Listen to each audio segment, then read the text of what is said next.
Welcome to week 9. We're going to be talking about phonology. So the difference between phonology and phonetics. Phonetics is the study of individual speech sounds and how we articulate them and describe them. So the vocal tract path, how we create the speech sounds and how we describe them. Phonology is how those speech sounds are used in use, how we organize the patterns across our speech, and how the different sounds interact with each other when they're next to each other. So some key ideas we have in phonology that you've read a bit about in the chapter, but I wanted to explain them further. A phonetic constraint dictates the way phonemes can be arranged to form syllables. So all languages have these patterns of how we can use different sounds. So it limits what sounds can occur together and what sounds can occur in what positions. So examples in English, the ng sound that you hear in like sing, ng, cannot begin at the beginning of the word in English.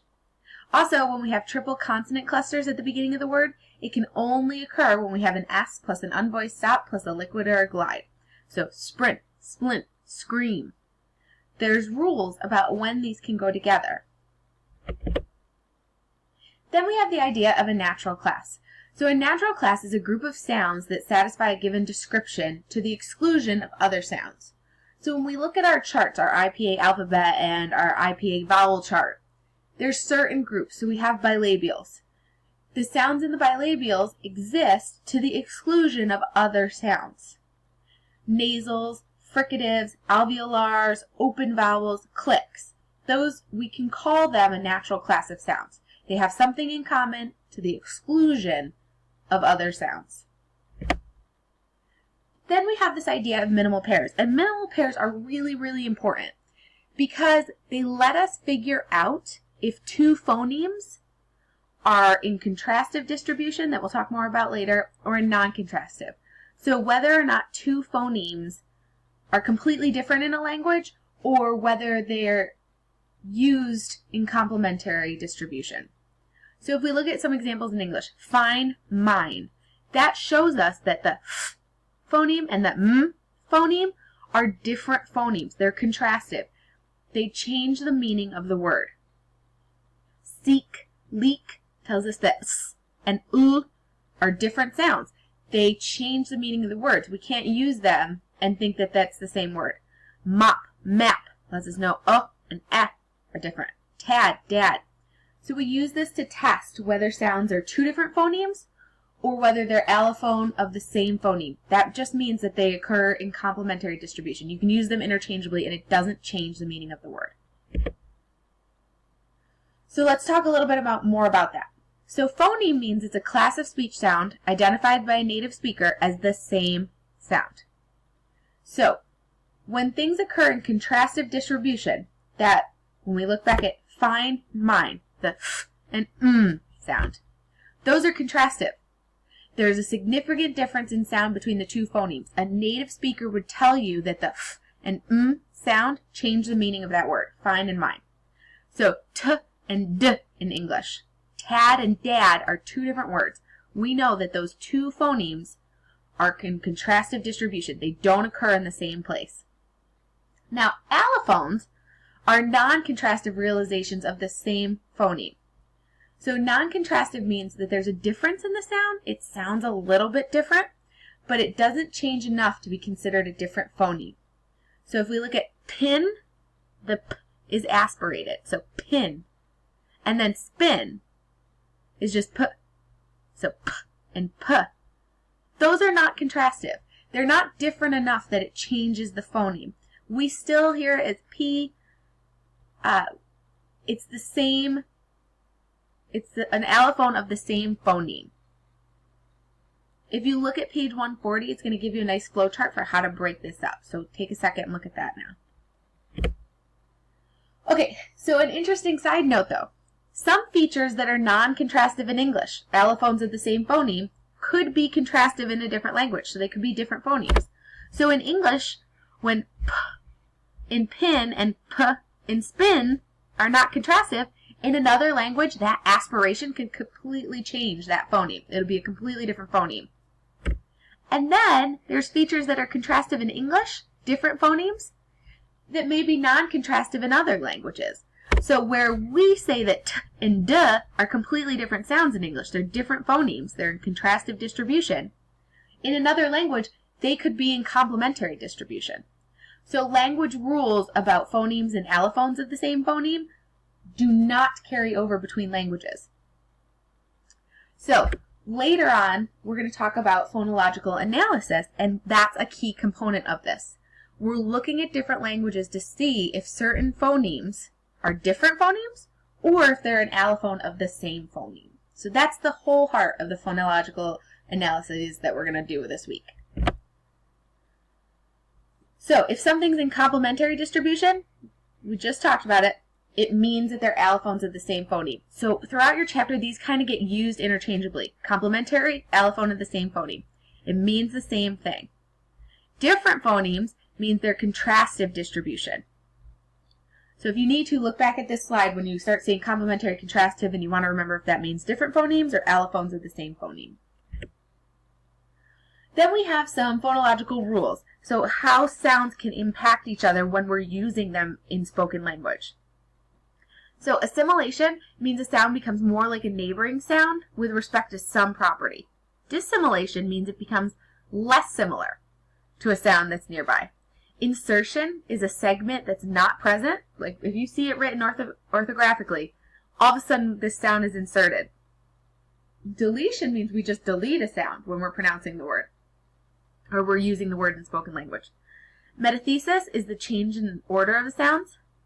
Strengthening is some sounds become stronger and weakening becomes weaker. So when we're using language in a spoken form and we're having conversations with our friends, we will do this for different reasons based on what we're trying to convey, based on our communicative competence. But these are what they're called when we do this to different words, different sounds. So now let's go through a couple of the example problems. So which of the following pairs forms a minimal pair? So pause the video and try and go through. If you need to, go back to the slide about minimal pairs.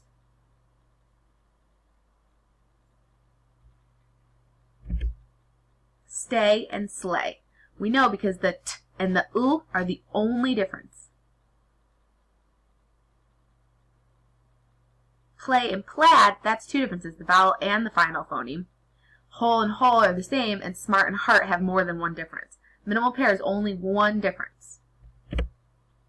So which of the following sets of phonemes forms a natural class in English? So you're going to want to go look at your IPA chart right now. So pause the video, look at your IPA chart, and see which of these groups of sounds have something in common to the exclusion of all the other sounds.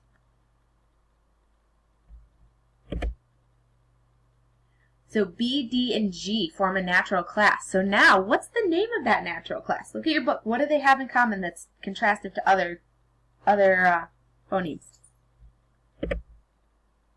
They fulfill their voice stops, their plosives, to the exclusion of other sounds. That's what they are. So now we got to talk about phonological analysis. The book is going to give you different problems, and it's going to give you examples from that language, and it wants you to determine if the phonemes that they're discussing are allophones of the same phoneme, their complementary distribution, or they're allophones of different phonemes, their contrastive distribution. So here's our steps. Step one, we're going to isolate the linguistic environment in which the allophones occur. So we're going to make a chart. We're going to take all the examples they give us of different words.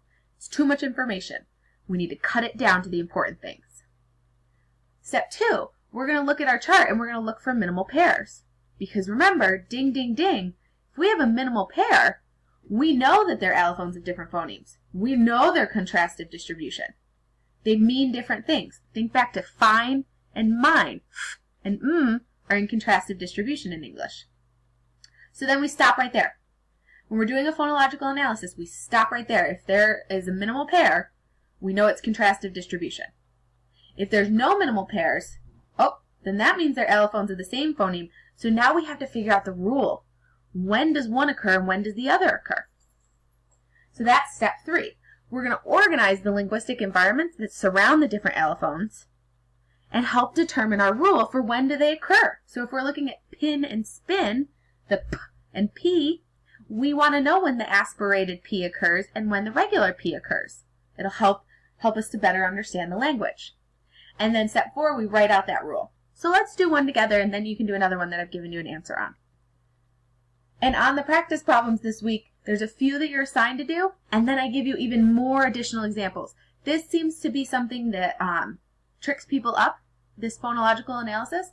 So on the rough draft, you're going to have a couple, and then you'll get the answers in the final draft, and then on the final draft, there'll be even more examples. One of them has a video that walks you through with me talking, just like we are here.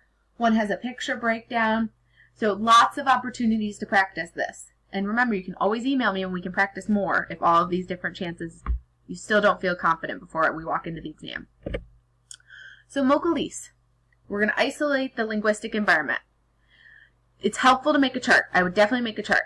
So the underlined blank represents the allophone at the top of the column. So this underlined blank right here in this one is a voiceless I.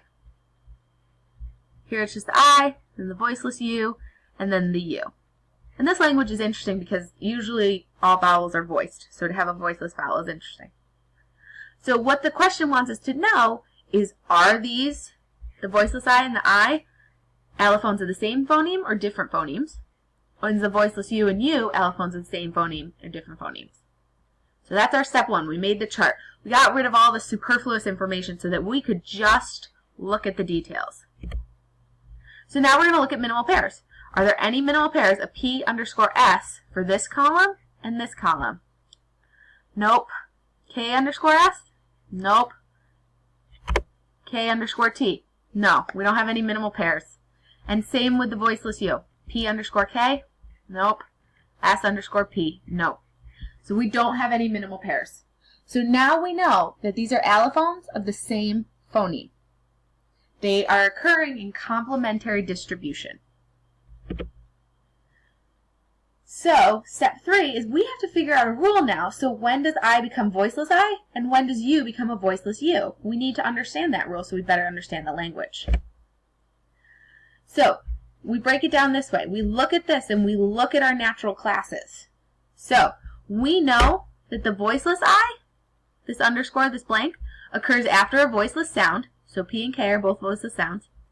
And it also occurs before voiceless sounds. So S and T are voiceless. That's a natural class for these sounds. S and T, voiceless. P and K, their natural class is voiceless. Now I, it can occur at the end of the word. That's when we use the hashtag symbol, pound symbol, whatever you want to call it. And it also occurs after voiceless sounds, so T, K, and P make up a natural class of voiceless. It also occurs before voice sounds, so D is a voice sound, so we know that that can occur there. Then we're going to look at the same for voiceless U. So our word initial, P and S, well, the natural class that they form is voiceless. And then our word final sounds, or the sounds that occur after our voiceless U, are also voiceless sounds. Then we're going to look at our U. We see that it can occur at the beginning of a word, the pound symbol. It can occur after voiced and voiceless sounds. So it occurs both voiceless and voiced. And it also occurs before both voiceless and voiced. We don't have any good natural classes to better organize these sounds like we do over here. So our rule. Well, what we can see, what do we have in common? The voiceless I, it only seems to occur when there's a voiceless sound, then the I, then another voiceless sound. Whereas the regular I occurs in so many different situations, just like the U. It occurs in all these different situations. But our voiceless U is the same as the voiceless I. It occurs after voiceless sounds and before voiceless sounds. So we can kind of break that down and see that I and U become voiceless when they occur between voiceless consonants. We can make that rule. Alright, so now you're going to work on the SINT practice problems, and then you're going to work on your regular practice problems. As always, let me know if you have any questions as you're working this week.